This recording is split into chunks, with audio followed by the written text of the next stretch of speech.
আজকে করব কোয়েল পাখির রেসিপি। কোয়েল পাখিগুলো ছেলে নিলাম। এই কোয়েল পাখির কোড়া ধোয়া সব কমপ্লিট। এখন মরিচ, পেঁয়াজ, রসুন ভালো করে লাগিয়ে নেব। এখন একটু ভালো করে এগুলো বাইচা নিই। আমরা একটু পরিমাণ মতন পানি দিয়ে নেব, মশলাটা ভালো করে যেন কষান যায়।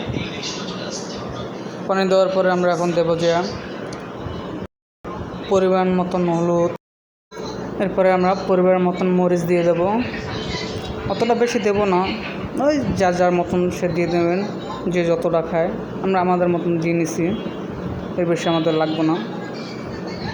তারপর কিছুটা পরিমাণ জিরার গুঁড়া। এখন এটা ভালো মতন কষায় নিতে হবে। লবণ দিয়েছি, লবণের স্কিপটা আমি নিতে পারিনি, এগুলো ভালো করে কষায় নিতে হবে। এখন আমরা মাংসটা দিয়ে কষায় নেব একটু ভালো করে। তো মোটামুটি ভালোই কষানো হয়েছে। তারপরে ভালো করে আর কষাই নিই।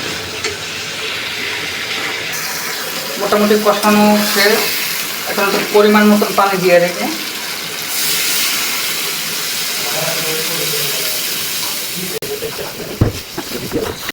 আমাদের পাক হয়ে গেছে। এখন আমরা উড়ে নেব। ওয়াও, সে একটা ফ্লেভার আসতেছে। রান্না বাড়ির শেষ, এখন খাবার পালা। খাই দেখি কি অবস্থা।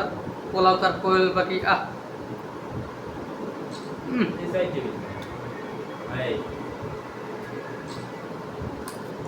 কড়া।